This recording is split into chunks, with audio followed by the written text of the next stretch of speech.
The notification from our security system pinged my phone at exactly 2:47 p.m. while I sat in the conference room, presenting quarterly marketing analytics to potential investors. Marcus was home early, which seemed odd since he'd told me that morning about a crucial site inspection in Beaverton that would keep him out until evening. I dismissed the alert and continued explaining user acquisition metrics, never imagining that my husband was at that very moment destroying our 7-year marriage with someone I trusted more than anyone else in my professional life. Before we jump back in, tell us where you're tuning in from, and if this story touches you, make sure you're subscribed, because tomorrow I've saved something extra special for you. 4 hours later, when I finally walked through our Pearl District condo door, flushed with excitement from securing our biggest investment round yet, Marcus stood in our living room with 2 packed suitcases and the kind of resigned expression that accompanies decisions already made. Brooke Patterson sat on our Italian leather sofa, her silver hair perfectly styled despite what I would soon learn had been an afternoon of passion in my own bedroom. My former boss, my mentor, the woman who had guided my career from junior marketing coordinator to director of growth at Portland's hottest tech startup, was holding my husband's hand like she owned it. The words that followed would echo in my mind for months, not because of their cruelty, but because of how spectacularly wrong they would prove to be. Marcus looked me straight in the eye, his voice carrying the dismissive tone I'd grown accustomed to over the past year, and delivered what he clearly believed would be his final judgment on my worth. "Victoria, you'll never find better than what we had. You're too focused on work, too driven, too intense for most men. I'm doing you a favor by being honest about what you really are." Brooke nodded sympathetically, as if she were witnessing a necessary intervention rather than participating in the demolition of my marriage. Her expression suggested she genuinely believed she was saving Marcus from settling for someone inadequate, someone who prioritized building a tech company over building a traditional home life. The audacity was breathtaking, but what struck me most was not their betrayal itself, but the certainty in Marcus's voice when he declared, "I would never find better." Standing there in our living room, surrounded by the remnants of what I'd thought was a solid marriage, I felt something unexpected wash over me. Not devastation, not rage, but a crystalline clarity that cut through the shock like morning light through Portland's perpetual fog. Marcus was wrong about almost everything, but he was absolutely right about one thing. I was driven, focused, and intense about my work. What he failed to understand was that these weren't character flaws to overcome, but competitive advantages I'd barely begun to leverage. The tech startup I'd helped build from 3 people in a shared workspace to 47 employees across 2 floors had just secured $12 million in Series A funding, largely because of the growth strategies I'd developed and implemented over the past 18 months. The presentation I delivered that afternoon had convinced investors that our user acquisition model could scale nationally within 2 years. My professional trajectory was accelerating at exactly the moment my personal life was imploding, and the timing felt less like cruel irony and more like perfect synchronization. Marcus continued talking, explaining how he and Brooke had discovered a connection that transcended the professional mentorship she'd provided when she was my supervisor at her previous company. Their relationship had evolved naturally over the past 4 months, he said, beginning with coffee meetings to discuss real estate investment opportunities and developing into something deeper when they realized how much they had in common. The timeline he presented was sanitized and considerate, designed to minimize his culpability while positioning their affair as an inevitable alignment of compatible souls. Brooke added her own perspective, speaking in the same measured tone she'd used during performance reviews when I worked under her supervision. She explained how she'd watched my marriage deteriorate from the outside, observing how my professional ambitions created distance between Marcus and me. Her insights into our relationship dynamics carried the authority of someone who'd spent considerable time analyzing our incompatibilities, though she failed to mention that much of this analysis had apparently been conducted while lying in my bed. The most remarkable aspect of their presentation was how thoroughly they'd convinced themselves that their actions represented a mature response to circumstances beyond their control. Marcus spoke about feeling neglected during the months I'd spent building our investor pitch, working late nights and weekend strategy sessions that left little time for relationship maintenance. Brooke nodded knowingly, sharing observations about how my personality type often struggled to balance professional achievement with personal intimacy. They had prepared for this conversation with the same methodical approach Marcus brought to his development projects, anticipating my questions and crafting responses that painted their affair as the regrettable but understandable result of my own emotional unavailability. The narrative they'd constructed positioned me as the architect of my own abandonment, someone whose career obsession had driven away a loving husband who simply needed more attention than I was capable of providing. What they couldn't have anticipated was how completely their explanations would miss the mark. Every word they spoke reinforced my growing conviction that I was witnessing the end of relationships that had been constraining my potential rather than supporting it. Marcus's criticism of my work ethic sounded less like relationship feedback and more like admission that he'd never understood what I was building. Brooke's analysis of my personality revealed someone who'd been studying my weaknesses rather than celebrating my strengths. The investor meeting that afternoon had ended with handshakes, signed term sheets, and commitments that would transform our startup from promising venture to serious market player. The validation from seasoned technology investors who'd built billion-dollar companies stood in stark contrast to the criticism I was hearing from two people who'd never built anything more complex than real estate portfolios and marketing campaigns for other people's businesses. Marcus retrieved his car keys from the kitchen counter with movements that suggested this departure had been rehearsed. He'd clearly spent time planning his exit strategy, coordinating with Brooke to ensure their transition from secret affair to public relationship would proceed smoothly. The logistics of their betrayal had been managed with impressive efficiency, from the timing of their revelation to the selection of moving boxes that would accommodate his belongings without requiring multiple trips. Brooke gathered her purse and coat with the same professional composure she'd displayed during board meetings, maintaining eye contact while delivering what she clearly intended as constructive feedback about my future romantic prospects. Her advice focused on personal growth opportunities that might make me more appealing to potential partners, suggestions that sounded remarkably similar to the professional development guidance she'd offered during my annual reviews. The front door closed behind them with a soft click that seemed anticlimactic given the magnitude of what had just occurred. 7 years of marriage and 3 years of professional mentorship had ended with the same casual finality as any other Tuesday afternoon business meeting. Their departure left me alone in a condo that suddenly felt too large and too quiet, surrounded by furniture we'd selected together and artwork that reflected shared tastes I now questioned. Walking through rooms that contained the accumulated artifacts of our relationship, I found myself conducting an inadvertent inventory of what remained versus what had been lost. The kitchen still held the expensive coffee machine Marcus insisted we needed, despite my preference for simple drip brewing. The living room displayed the abstract paintings Brooke had recommended during one of our shopping trips to local galleries. Every object carried memories that would need to be recontextualized now that I understood the full scope of their deception. The master bedroom revealed evidence of their afternoon together that they'd attempted to conceal but hadn't completely erased. Pillows arranged differently than I'd left them, sheets that carried unfamiliar perfume, small details that confirmed the violation of space I'd considered sacred. The discovery was less shocking than I'd expected, perhaps because my emotional processing had been delayed by the sheer audacity of their presentation downstairs. My phone buzzed with notifications that seemed to arrive from an alternate universe where my professional life continued advancing while my personal life underwent complete reconstruction. Messages from team members celebrating our successful funding round, calendar reminders about tomorrow's product development meetings, email confirmants about the Seattle conference, where I'd be presenting our growth model to industry leaders next week. The contrast between professional momentum and personal disruption created a strange sense of living in parallel realities. The financial implications of Marcus's departure would be straightforward since we'd maintained separate bank accounts throughout our marriage, a practical arrangement that reflected our different approaches to money management.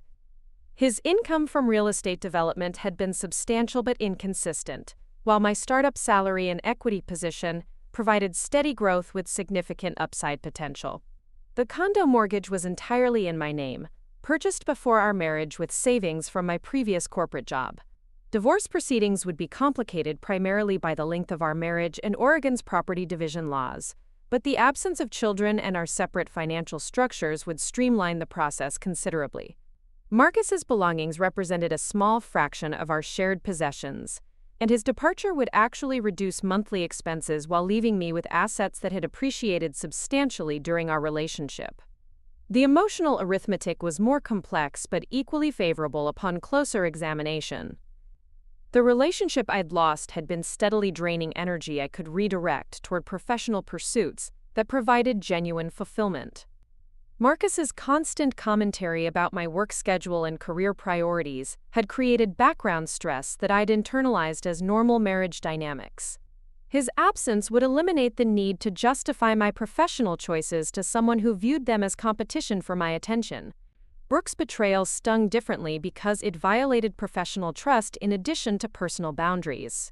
Her decision to pursue Marcus while maintaining our mentoring relationship demonstrated a level of duplicity that called into question every piece of advice she'd given me over the past 3 years. The woman I'd trusted to guide my career development had been secretly undermining my marriage while positioning herself as my replacement. The irony of their timing was almost amusing in its perfect coordination with my professional breakthrough.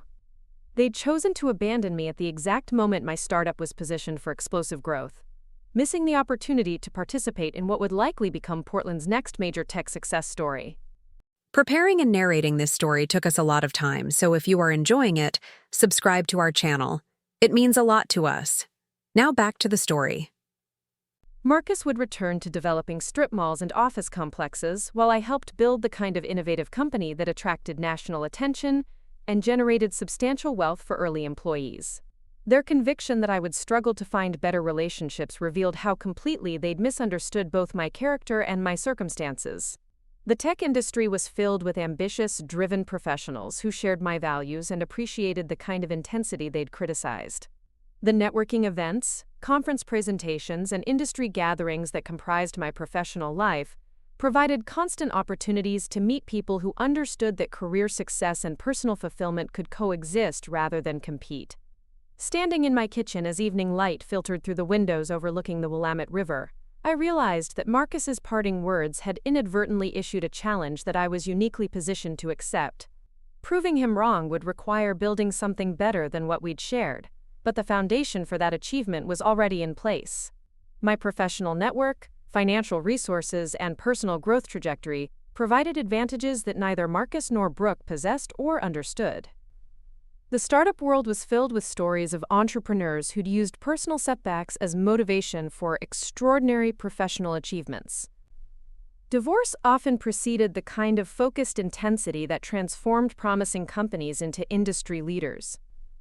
The energy I'd been dividing between marriage maintenance and career development could now be concentrated entirely on building something remarkable. My laptop sat open on the dining room table, displaying spreadsheets that tracked user engagement metrics and revenue projections for the next 18 months. The numbers told a story of accelerating growth that would require expanded operations, additional hiring, and strategic partnerships that could establish our platform as the dominant player in our market segment. The work that Marcus had criticized as obsessive was actually the foundation for the kind of success that would make his predictions about my future prospects seem laughably short-sighted. Tomorrow would bring the first day of whatever came next, and I intended to ensure that Marcus's words would be remembered not for their accuracy, but for how spectacularly wrong they would prove to be. The challenge had been issued, the stakes had been clarified, and the competition had already begun.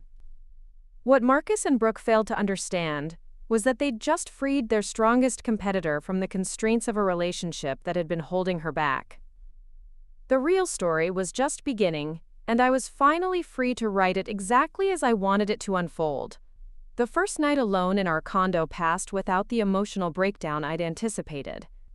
Instead, I found myself wide awake at 3 a.m, sitting at my dining room table with spreadsheets open on my laptop, analyzing user engagement patterns and revenue projections with a clarity that surprised me. The silence that should have felt oppressive was actually liberating. Free from Marcus's late-night television habits and Brooke's occasional phone calls that had interrupted my work sessions for months. My phone contained 17 missed calls from Lisa Thompson, my closest friend and colleague, who'd apparently heard about Marcus's departure through Portland's interconnected professional networks. The tech and real estate communities overlapped frequently at networking events, and news traveled quickly among people who thrived on industry gossip. Rather than returning her calls immediately, I decided to let the stories circulate naturally while I focused on more pressing priorities. The Seattle conference was 6 days away, and my presentation on scalable growth strategies would be delivered to an audience that included venture capitalists, startup founders, and executives from major technology companies. The timing was perfect for launching the next phase of my career, especially now that I could commit fully to professional opportunities without considering the impact on a marriage that no longer existed. Wednesday morning arrived with the kind of crystalline Pacific Northwest weather that made Portland's reputation for constant rain seem like deliberate misdirection. I dressed for the office with particular attention to detail, selecting the charcoal suit that Brooke had once complimented and pairing it with accessories that projected confidence rather than vulnerability. The reflection in my bedroom mirror showed someone who looked entirely capable of handling whatever challenges the day might present. My commute to the startup's downtown offices provided thinking time that had been absent during the months when Marcus would text constantly about his schedule, requiring coordination for dinner plans and weekend activities that had felt more obligatory than enjoyable. The freedom to plan my day without consulting anyone else's preferences was intoxicating in its simplicity. Rachel Kim was waiting at my office door with coffee and a concerned expression that suggested she'd heard rumors about my personal situation. Rachel had been my assistant for 8 months, and her intuitive understanding of my work patterns made her invaluable during busy periods. Her discretion and professionalism had earned my complete trust, which would prove essential for what I was planning. The morning began with our regular team meeting, where I announced that I'd be extending my stay in Seattle to explore strategic partnership opportunities with larger technology companies. The additional networking time would allow me to build relationships that could accelerate our growth trajectory and establish our platform as an acquisition target for major players in the industry. Kevin Rodriguez, Marcus's business partner, called during my lunch break with what he clearly intended as a friendly check-in. Kevin and I had maintained cordial relations throughout my marriage, bonding over shared interests in sustainable development and urban planning.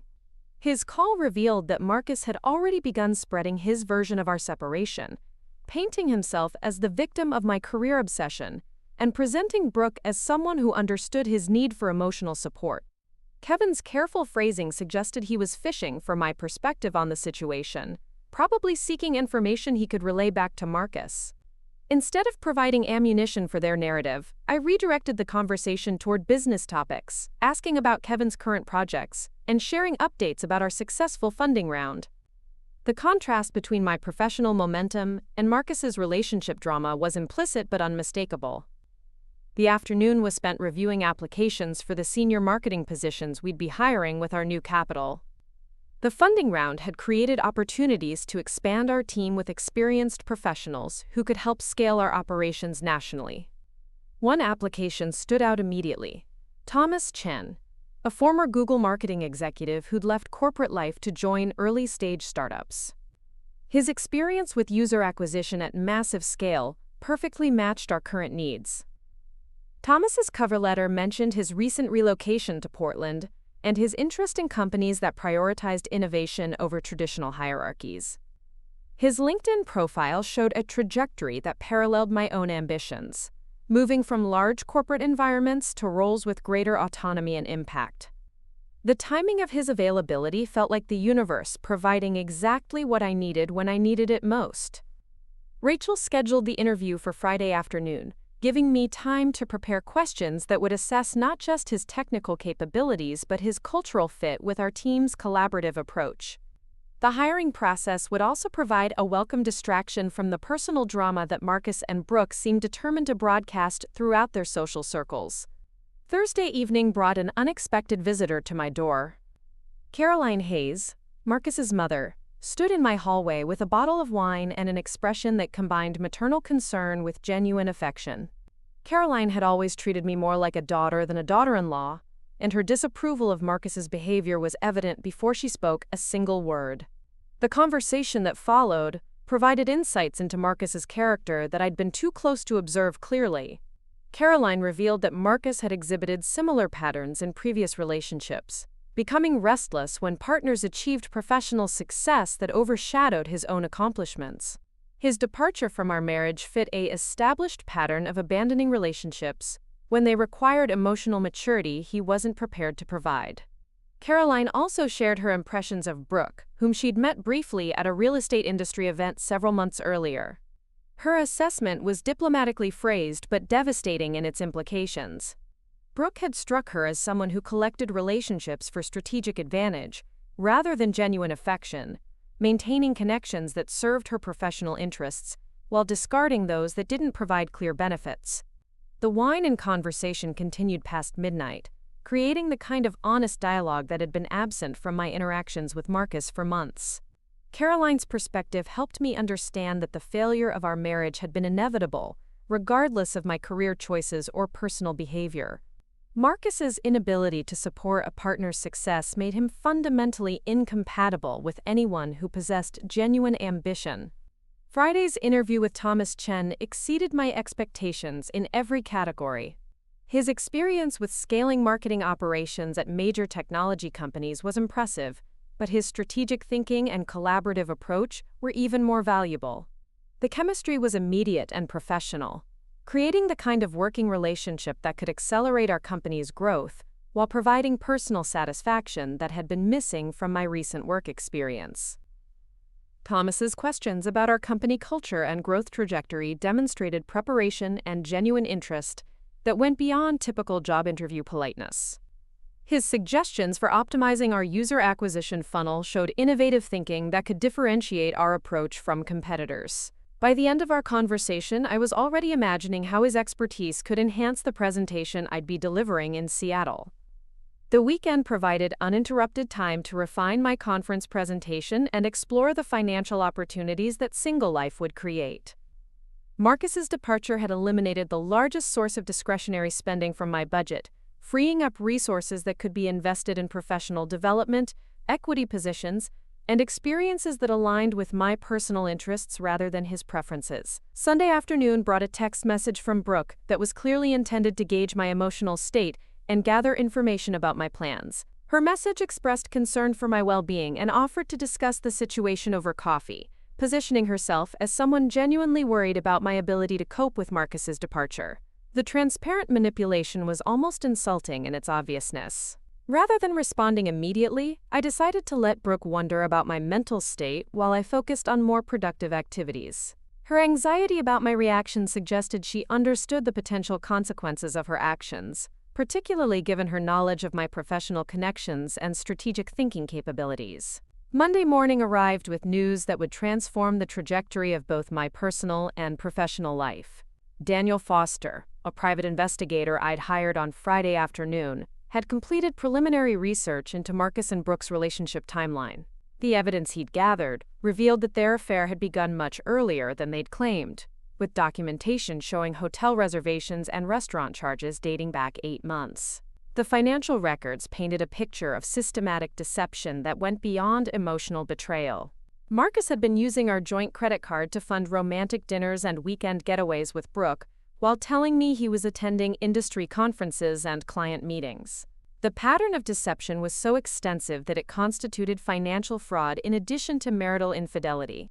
Daniel's investigation had also uncovered information about Brooke's business practices that could have significant implications for her consulting firm. Several former clients had filed complaints with professional organizations about conflicts of interest and ethical violations in her investment recommendations.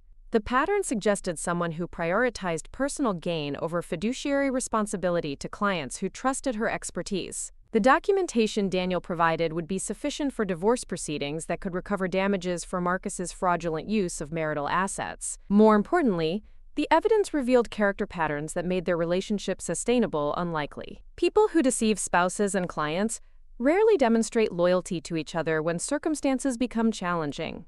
My flight to Seattle was scheduled for Wednesday afternoon, providing time to finalize the presentation that would introduce our company to decision-makers who could accelerate our growth through partnerships, acquisitions, or expanded investment.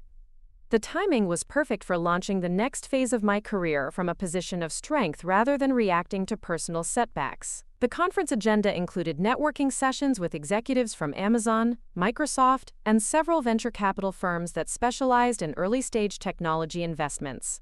The opportunities for meaningful connections were substantial, particularly given the momentum our recent funding round had created in the local startup community.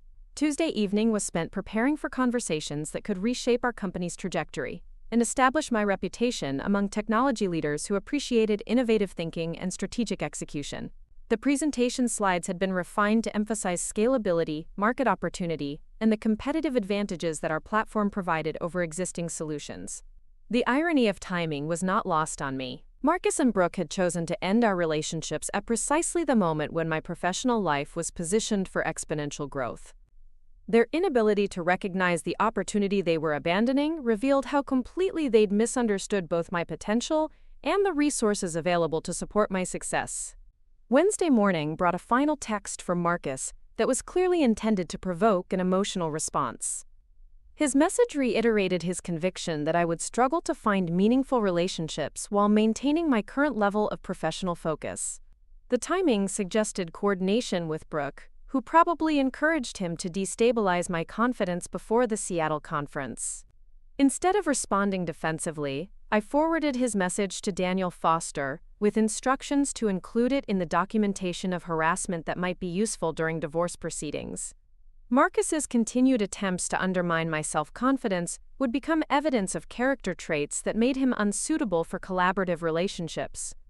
The flight to Seattle provided 2 hours of uninterrupted preparation time that transformed my conference presentation from good to exceptional.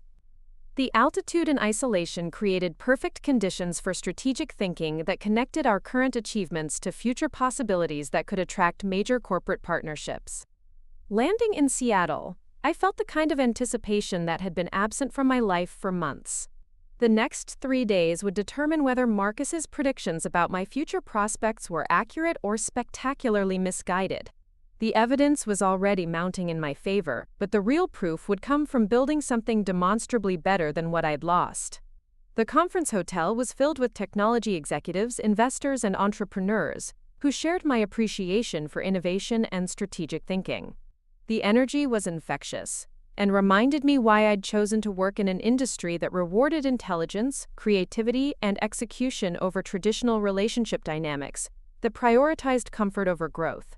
Check-in completed, I reviewed my presentation one final time before the opening reception that would provide opportunities to preview my ideas with potential partners and investors. The networking session would set the tone for everything that followed, and I intended to ensure that Marcus's words would be remembered not for their accuracy, but for how completely wrong they would prove to be. The opening reception at the Seattle Grand Hyatt buzzed with conversations that would shape the Pacific Northwest technology landscape for years to come. I navigated through clusters of executives, investors, and entrepreneurs, each interaction building toward the presentation that would either validate my professional trajectory or confirm Marcus's dismissive predictions about my future prospects. The energy in the room was infectious, reminding me why I'd chosen to build my career in an industry that rewarded innovation over tradition.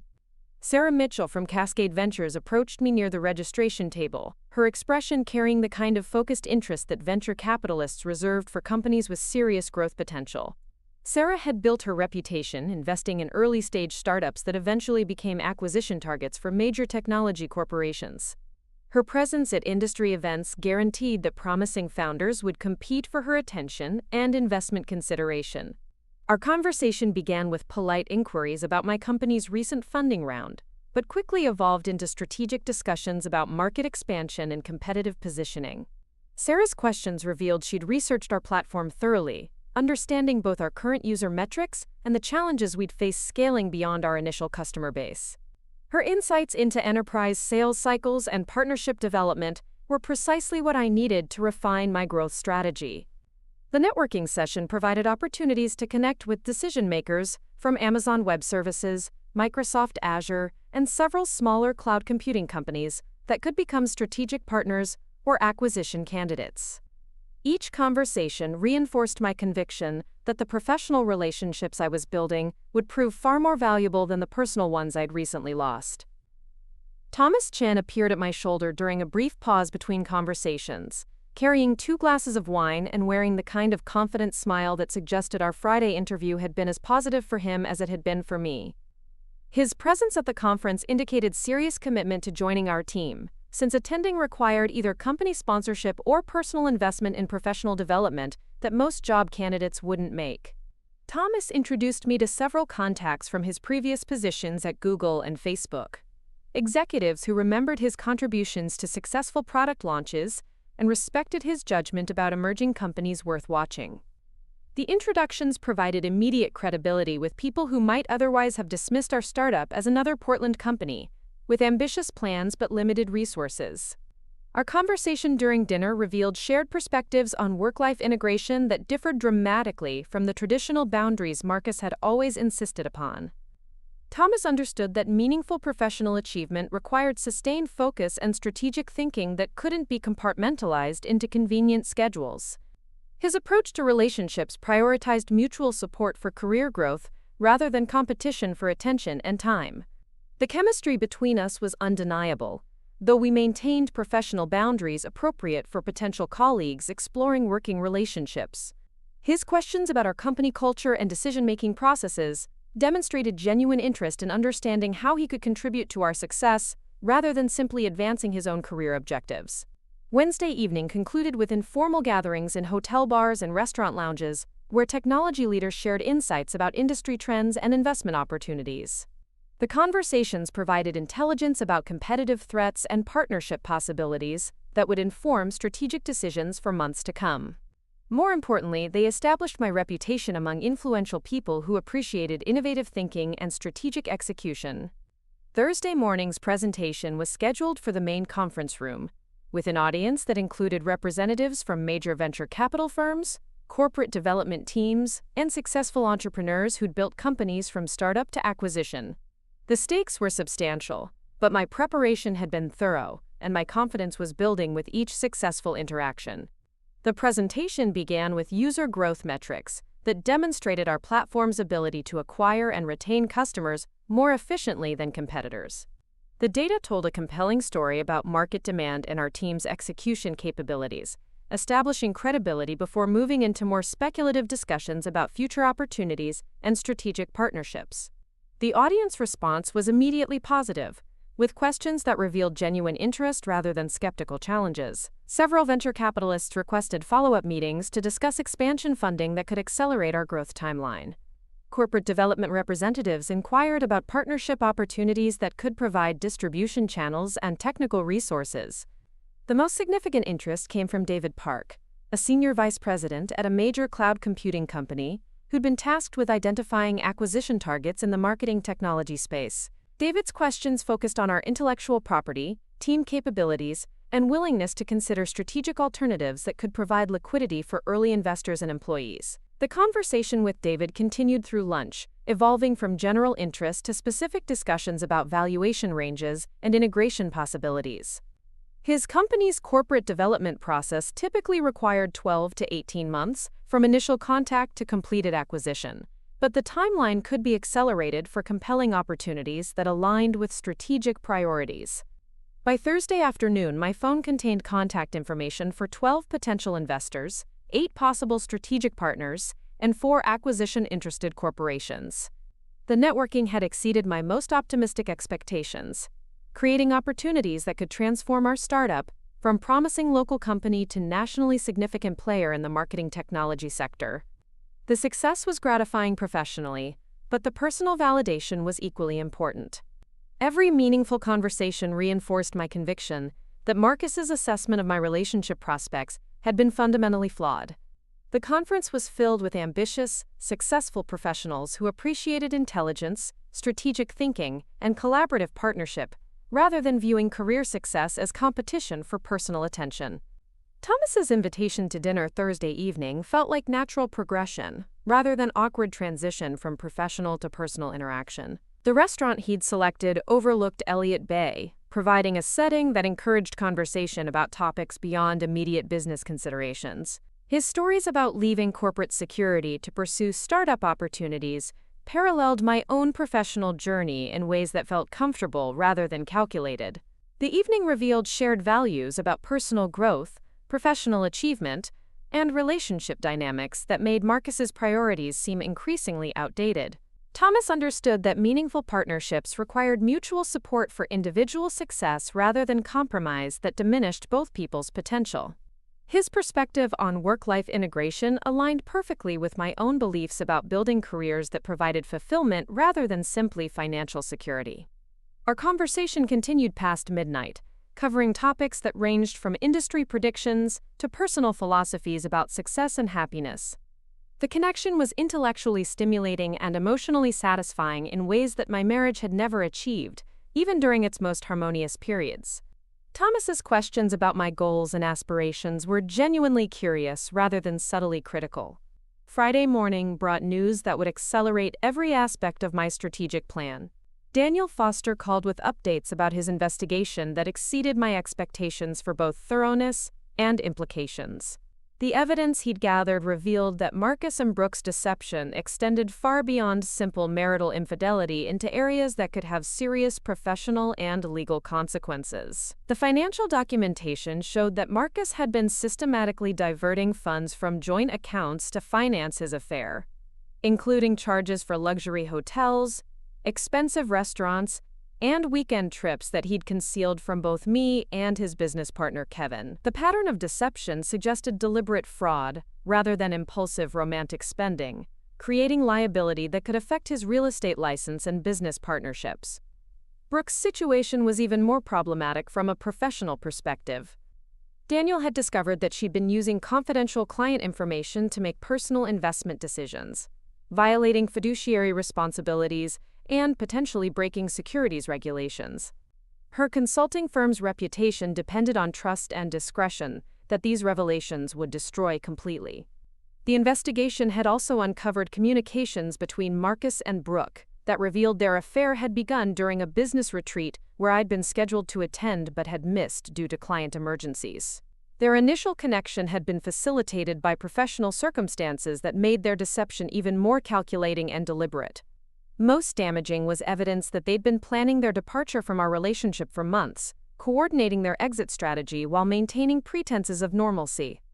Text messages between them discussed optimal timing for revealing their affair, financial preparations for Marcus's departure, and strategies for minimizing potential professional consequences. The documentation Daniel provided would be sufficient for divorce proceedings that could recover substantial damages for financial fraud and emotional distress. More importantly, the evidence revealed character patterns that made their relationship's long-term success extremely unlikely. People who deceive spouses and clients rarely demonstrate loyalty to each other when circumstances become challenging. Friday's final conference sessions provided opportunities to solidify relationships with investors and potential partners who could support our company's growth trajectory. The momentum from Thursday's presentation had generated additional interest, with several participants modifying their travel schedules to extend conversations about partnership and investment opportunities. Sarah Mitchell from Cascade Ventures requested a formal pitch meeting for the following week, indicating serious interest in leading our next funding round. Her investment would provide not just capital, but credibility that could attract additional investors and strategic partners. The validation from someone with her track record would establish our company as a serious player in the marketing technology sector. The conference concluded with a networking reception that felt more like a celebration than a professional obligation. The connections I'd made, opportunities I'd identified, and confidence I'd built over 3 days had transformed my perspective on both immediate possibilities and long-term potential. Marcus's predictions about my future prospects seemed increasingly absurd, given the evidence of professional and personal opportunities that surrounded me. Thomas's flight to Portland was scheduled for Saturday afternoon, the same time as mine, creating natural opportunities to continue conversations that had begun during the conference. His decision to join our team was confirmed, pending final negotiations about equity and responsibilities that would be handled by our legal team. The professional relationship was solid, and the personal connection showed promising potential. The flight home provided time to process the transformation that had occurred over just 3 days. The woman who'd boarded the plane on Wednesday had been recently divorced and uncertain about her future prospects. The woman returning to Portland had established relationships with influential investors, identified multiple strategic opportunities, and connected with someone who appreciated her ambitions rather than resenting them. Saturday evening in my Pearl District condo felt different than the previous week's solitude. The space no longer seemed too large or too quiet, but perfectly sized for someone building a career that required focused thinking and strategic planning. The absence of Marcus's constant presence was liberating rather than lonely, creating freedom to pursue opportunities without negotiating compromises that diminished potential outcomes. Sunday morning brought coffee and newspapers that seemed to arrive from a different universe than the one I'd inhabited just days earlier. The business section featured articles about successful women entrepreneurs who'd built technology companies while maintaining personal relationships that supported rather than constrained their professional growth. The timing felt symbolic rather than coincidental. Lisa Thompson called Sunday afternoon with updates about Portland's professional networks that confirmed word was spreading about my conference success and Marcus's departure. The reactions were uniformly supportive, with colleagues expressing admiration for my handling of personal crisis while maintaining professional momentum. The response reinforced my conviction that Marcus's assessment of my character and prospects had been fundamentally wrong. The week ahead would bring opportunities to implement the connections and strategies developed during the conference. Investor meetings, partnership discussions, and team expansion plans would require the kind of focused attention that had been impossible, while managing a relationship with someone who viewed professional success as personal neglect. Thomas's first day with our company was scheduled for Tuesday, creating opportunities to integrate his expertise with our growth strategies while exploring the personal connection that had begun during our Seattle conversations. The professional relationship provided foundation for something more meaningful, but without the pressure and compromise that had characterized my marriage to Marcus. Monday morning's return to the office felt like coming home to possibilities rather than obligations. The energy that had been divided between relationship maintenance and career development could now be concentrated entirely on building something extraordinary. Marcus's words about never finding better were already proving spectacularly incorrect, and the real demonstration was just beginning. The systematic destruction of Marcus and Brooke's professional lives began with a phone call to Oregon's real estate agency at precisely 9 o'clock Monday morning. The state licensing board took reports of financial misconduct seriously, particularly when documentation supported allegations of client fund misappropriation and fraudulent billing practices. Daniel Foster's evidence package included credit card statements, bank records, and communications that established a clear pattern of deception.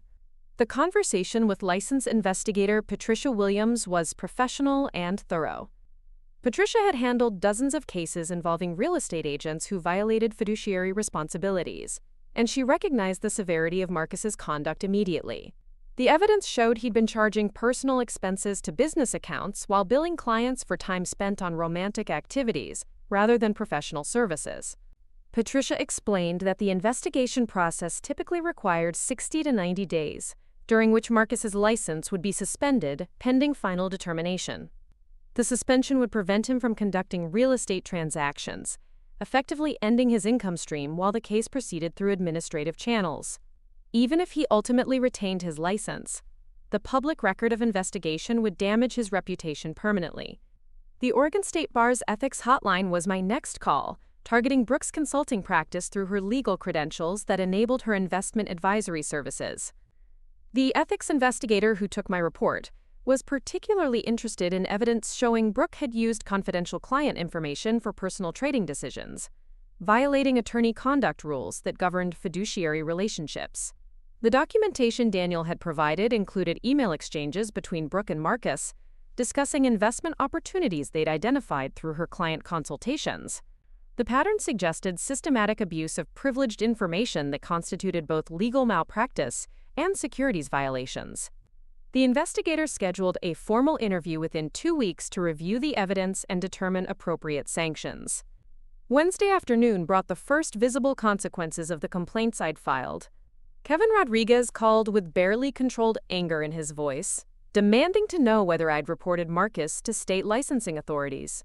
The suspension notice had arrived that morning, immediately halting all pending real estate transactions and requiring disclosure to existing clients about the investigation. Kevin's business partnership with Marcus was structured to require both agents to maintain active licenses, making Marcus's suspension a potential breach of their operating agreement. The financial implications were substantial, since Kevin would need to handle Marcus's client commitments while dealing with reputation damage from his partner's ethical violations. The conversation revealed how completely Marcus had concealed his affair and its financial implications from his business partner. Kevin had discovered the investigation through official channels rather than advance warning from Marcus, creating trust issues that would be difficult to repair, even if the licensing board eventually cleared him of wrongdoing. Kevin's request for my intervention to withdraw the complaints was predictably desperate and entirely futile. The licensing investigations had acquired momentum that individual complainants couldn't halt, particularly when evidence supported serious violations of professional conduct standards. Marcus's fate was now in the hands of state bureaucrats who prioritized public protection over individual rehabilitation. Thursday morning's Portland Business Journal featured a brief article about Richardson Development Group's operating changes due to partner licensing issues. The mention was buried in the real estate section, but industry professionals would notice and draw appropriate conclusions about the firm's stability and reputation. Word traveled quickly through Portland's interconnected business community. Brooke's situation deteriorated more rapidly than I'd anticipated. Her consulting firm's largest client, Cascade Investment Management, terminated their contract Thursday afternoon after learning about the Barr investigation. The financial services industry maintains strict standards about regulatory compliance, and association with attorneys under ethics investigation created unacceptable liability for investment advisory firms. The termination triggered a cascade of similar decisions by other clients who prioritized regulatory safety over personal relationships. Brooke's income stream collapsed within 48 hours as companies distanced themselves from potential securities violations and professional misconduct scandals. Her consulting practice faced bankruptcy before the Barr investigation reached formal conclusions. Friday brought confirmation that Marcus and Brooke's relationship was cracking under the pressure of simultaneous professional destruction. Daniel Foster's surveillance reported heated arguments outside Brooke's Lake Oswego home, with both parties gesticulating angrily while neighbors observed from behind curtains. The fairy tale romance was struggling to survive real-world consequences. The financial stress was evident in their behavior patterns. Marcus had been forced to move out of Brooke's expensive rental when his income disappeared with his license suspension. The hotel stays that had characterized their affair were no longer affordable, and their relationship had been reduced to uncomfortable cohabitation in cramped temporary housing. Brooke's attempts to maintain her lifestyle without consulting income were creating credit problems that would follow her for years. Her luxury car lease was in default, her country club membership had been canceled for non-payment, and her designer wardrobe was being sold through consignment shops to cover basic living expenses.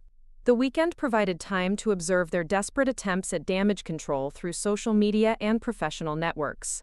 Marcus's LinkedIn profile had been edited to remove references to his suspended real estate license, replacing them with vague descriptions of consulting activities and business development projects. The changes fooled no one in Portland's tight-knit business community. Brooke's attempts at reputation management were equally transparent and ineffective. Her website testimonials had been edited to remove references to investment advisory services, and her bio had been rewritten to emphasize generic business consulting rather than the specialized financial planning that had generated most of her income. Monday morning brought news that accelerated their financial destruction beyond anything I'd anticipated. The Oregon Department of Consumer and Business Services had launched a formal investigation into Richardson Development Group's trust account management, triggered by the real estate license suspension and subsequent client complaints about project delays. The trust account investigation was particularly damaging because it suggested potential client fund misappropriation, the most serious offense in real estate practice. If investigators discovered that Marcus had used client deposits for personal expenses, criminal charges could follow the administrative sanctions already in progress. Kevin Rodriguez faced the impossible choice between defending his partner and protecting his own professional reputation. The partnership agreement included dissolution clauses that could be triggered by criminal investigations, allowing Kevin to distance himself legally while preserving his own real estate career. Tuesday afternoon's meeting with my divorce attorney, Janet Morrison, provided updates about property division negotiations that were proceeding more favorably than I'd hoped. Marcus's deteriorating financial situation had eliminated his ability to contest asset distribution or demand spousal support. His legal representation was limited to public defenders who handled licensing investigations rather than experienced family law practitioners. The prenuptial agreement we'd signed included specific provisions about financial misconduct that voided Marcus's claims to marital property acquired during our relationship. The evidence of his fraudulent use of joint accounts strengthened my position considerably, potentially allowing recovery of damages beyond simple asset protection. Janet's assessment of Marcus's legal situation was professionally brutal.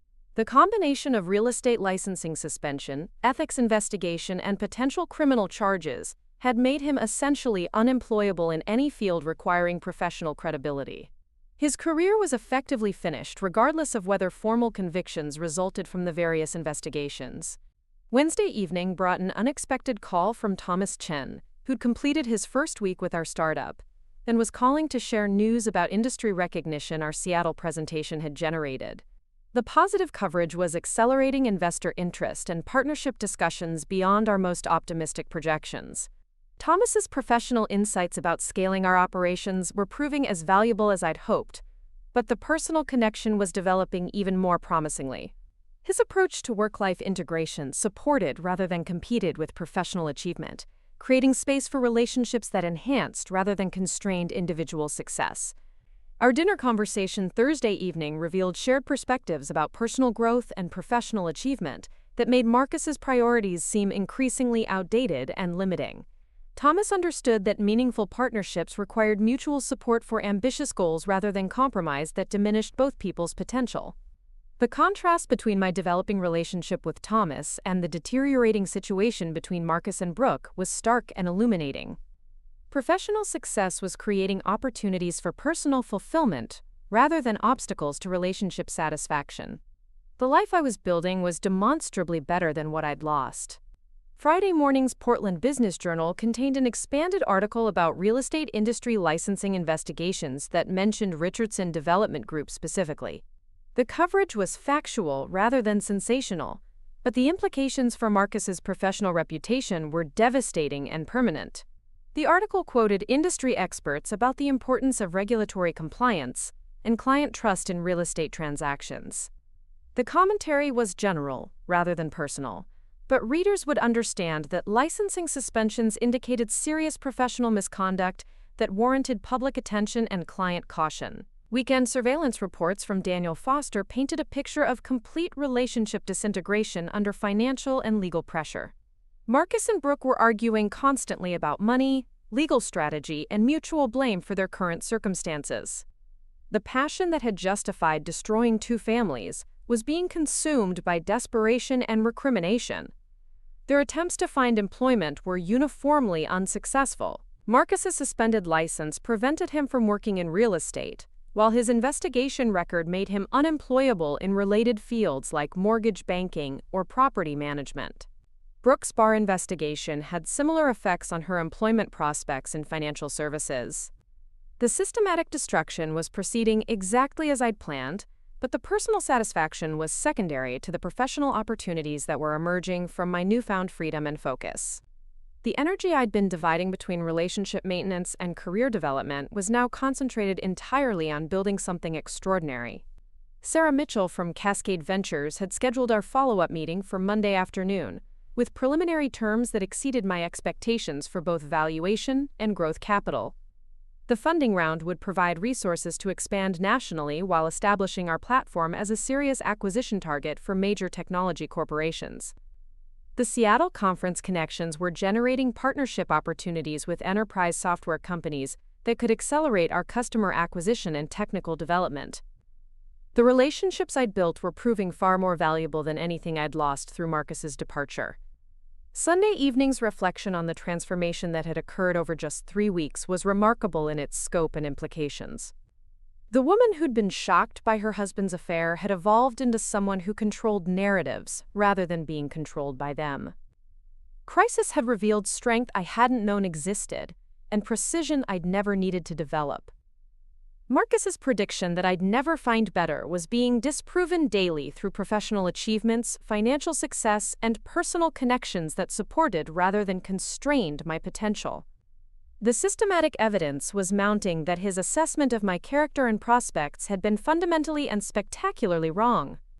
The real ending to this story was being written in investment term sheets, partnership agreements, and relationships built on mutual respect rather than competitive resentment. While Marcus and Brooke struggled with the consequences of their choices, I was building something infinitely better than what they'd destroyed. 18 months after Marcus walked out of our Pearl District condo with those dismissive words about my future prospects, I stood on the stage at TechCrunch Disrupt in San Francisco, announcing our company's acquisition by Amazon Web Services for $240 million. The audience of technology leaders, investors, and entrepreneurs erupted in applause that felt like vindication for every strategic decision I'd made since discovering his affair with Brooke.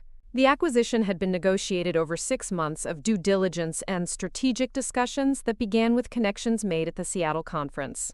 David Park, the corporate development executive who'd shown initial interest, had become the internal champion who convinced Amazon's leadership that our platform represented essential technology for their enterprise services expansion. Thomas Chen stood in the wings, wearing the confident smile that had become familiar during our year of building both professional and personal partnerships that exceeded every expectation I'd held about what relationships could accomplish. His contributions to our growth strategy had been instrumental in attracting Amazon's attention, but his support for my leadership throughout the acquisition process had been equally valuable. The financial outcome transformed my net worth from comfortable to genuinely wealthy, with equity proceeds that would provide security and investment capital for decades. The professional recognition established my reputation as someone who could identify market opportunities, build talented teams, and execute strategies that created substantial value for investors and employees. More importantly, the success provided undeniable evidence that Marcus's assessment of my character and prospects had been not just wrong, but spectacularly misguided. The woman he'd dismissed as too driven and too intense had leveraged those exact qualities to build something extraordinary from the wreckage of his betrayal. The celebration dinner that evening was held at Atelier Cren, where Thomas had arranged a private dining room for our core team and their partners. The conversation ranged from future opportunities to personal reflections on the journey that had brought us to this moment of professional triumph. The energy was infectious and reminded me why I'd chosen to build my career around people who appreciated excellence rather than resenting it. Sarah Mitchell from Cascade Ventures raised her glass during dessert, acknowledging the role that crisis management had played in my professional development. Her investment had generated returns that exceeded her firm's most optimistic projections, but she emphasized how my handling of personal challenges had demonstrated the kind of character that venture capitalists sought in founding teams. The weekend following the acquisition announcement brought unexpected communication from Marcus that provided perfect closure to the chapter he'd begun with his predictions about my relationship prospects. His message was delivered through his attorney, requesting a meeting to discuss what he described as mutually beneficial business opportunities based on my recent financial success. The irony was rich enough to savor. The man who'd abandoned me because I was supposedly too focused on career advancement was now seeking to benefit from the professional achievements that his departure had made possible. His assumption that I would consider partnership opportunities with someone who'd betrayed my trust revealed how completely he'd misunderstood both my character and my circumstances. Janet Morrison, my divorce attorney, forwarded Marcus's proposal, along with background information about his current situation that Daniel Foster had compiled. The investigation into his real estate license had resulted in permanent revocation, making him unemployable in any field requiring regulatory approval. His attempts to start consulting businesses had failed consistently due to reputation damage from the professional misconduct findings. Brooke's trajectory had been equally devastating but more dramatic in its implications. The Oregon State Bar had suspended her license for 2 years following their investigation into securities violations and client confidentiality breaches. Her consulting firm had been dissolved, and she'd been forced to declare personal bankruptcy when legal fees exceeded her remaining assets. The relationship between Marcus and Brooke had ended 6 months earlier, with restraining orders filed by both parties alleging harassment and financial misconduct. Their fairy tale romance had collapsed into mutual recrimination and legal warfare that consumed what little resources they'd managed to preserve through the initial investigations. Marcus's current living situation involved a studio apartment in Gresham and employment at a retail electronics store, where his sales experience was valued more than his professional background. The man who'd once commanded six-figure real estate commissions was earning hourly wages, while working evening shifts to avoid scheduling conflicts with court appearances related to ongoing legal matters. The transformation was complete and irreversible. Marcus had destroyed his professional reputation, personal relationships, and financial security for an affair that lasted less than 2 years and ended in mutual destruction. His prediction that I would never find better had become a prophecy that applied to his own circumstances rather than mine. Thomas and I had purchased a house in the West Hills with views of Mount Hood and downtown Portland that provided space for both professional entertaining and personal relaxation. The home office where I planned my next ventures was larger than the entire apartment where Marcus now lived, a physical representation of how completely our circumstances had diverged. Our relationship had evolved naturally from professional collaboration to personal partnership, without the competitive dynamics that had characterized my marriage. Thomas understood that supporting my success enhanced rather than threatened his own opportunities, creating the kind of mutual advancement that made both of us more effective in our individual pursuits. The wedding planning had begun with characteristic strategic thinking, focusing on creating experiences that reflected our shared values rather than traditional expectations that didn't align with our priorities. The guest list included investors, entrepreneurs, and family members who'd supported our professional achievements and personal growth throughout the challenging years. Caroline Hayes, Marcus's mother, would be attending despite the awkwardness her presence might create. Her relationship with Marcus had been severed permanently when the full scope of his financial deceptions became public, but her friendship with me had strengthened through shared recognition of his character flaws and poor decision-making. The prenuptial agreement Thomas and I were negotiating reflected our commitment to maintaining individual autonomy while building shared assets through collaborative effort. The document protected both parties' separate property while establishing frameworks for joint investments and business ventures that could benefit from our combined expertise and resources. Spring brought news that provided final confirmation of Marcus's permanent exile from professional and personal success. Kevin Rodriguez had dissolved Richardson Development Group and established a new firm that explicitly distanced itself from his former partner's reputation. The business relationship that had taken years to build had been destroyed completely by Marcus's ethical violations and their consequences. The Portland Business Journal featured an article about women entrepreneurs who'd built successful technology companies despite personal challenges and industry skepticism. My story was prominently featured, though I'd insisted that the focus remain on professional achievements rather than the personal drama that had motivated my initial determination to succeed. The publicity generated speaking opportunities at technology conferences and business schools, where I could share insights about building scalable companies and managing crisis situations. The platform provided chances to influence other entrepreneurs while establishing my reputation as someone who could provide strategic guidance based on both success and adversity. Thomas's proposal came during a weekend trip to the Oregon coast, where we'd been discussing plans for our next company and the timing for starting a family that would benefit from financial security and professional flexibility.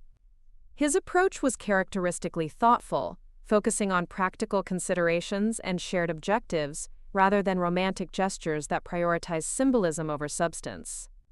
The engagement ring had been designed collaboratively, reflecting our preference for decisions that involved both perspectives rather than traditional dynamics, where one person surprised the other, with choices made independently. The process had been more satisfying than conventional approaches because it represented genuine partnership rather than performative romance. Summer wedding preparations coincided with launch activities for our new venture, a business intelligence platform that leveraged artificial intelligence to help companies optimize their marketing investments. The timing was intentional, allowing us to begin married life while building something together that could become even more successful than our individual achievements. The investor interest was immediate and substantial, with several firms offering term sheets based on our track records and the market opportunity we'd identified. The validation was professionally gratifying, but the personal satisfaction came from building something with someone who shared my vision and supported my leadership style. The wedding itself was held at Multnomah Falls, with a ceremony that emphasized commitment to mutual growth rather than traditional vows about sacrifice and compromise. The setting provided natural beauty that required minimal decoration, allowing focus to remain on the relationships and commitments being celebrated rather than elaborate productions. Marcus was not invited, obviously, though his absence was noted by guests who remembered our previous marriage and the circumstances of its dissolution.